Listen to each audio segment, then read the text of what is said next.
আরে দাদু তুমি কাঁদছো কেন? দাদু ওরা আমার সাইকেলটা। আরে আল্লাহ, এ কি করলাম আমি? আরে আরে সর্বনাশ, আমার গাড়ি! এই বুড়ো, এই গাড়ি কি করেছিস? দে 5000 টাকা দে। বাবা 5000 টাকা তো নেই। টাকা নিতে কি হয়েছে? দে সাইকেল দিয়ে যা। হ্যাঁ ভাই। এই সরো সরো, এবার 10,000 টাকা নিয়ে এসে সাইকেল নিয়ে যাবা। এই চল। কি? দাদু ওরা এলাকার সবচেয়ে বড় মস্তান। দাদু আমি তোমার সাইকেল ফেরত নিয়ে আসবোই। দাদু যাস না। ওই টাকাতে খাসি খাতি হবি।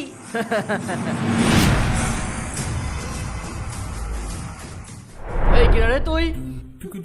আমার নাম আব্দুল হানি। আচ্ছা, আমার সাথে চলবে না কোনো মস্তানি। আরো কি অ্যাকশন দেখালো। এই কেন এসেছিস? আমার দাদু সাইকেল ফেরত দাও। দে 10,000 টাকা দে।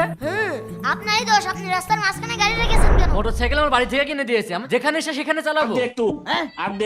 তা ভাই এটাও তো আমার বাড়ির থেকেই কিনে দিয়েছে, আমিও কি এটা যেখানে এসে সেখানে চালাবো? না না না না, এই তাড়াতাড়ি যা, সাইকেল দিয়ে দে। জি ভাই দিচ্ছি ভাই। চল চল। ভাই ভাই আপনি আসেন আমার সাথে। বন্ধুরা যারা আব্দুল আলকে ভালোবাসো ভিডিওতে এক্ষুনি লাইক করো, এই ভিডিওতে 20,000 লাইক চাই।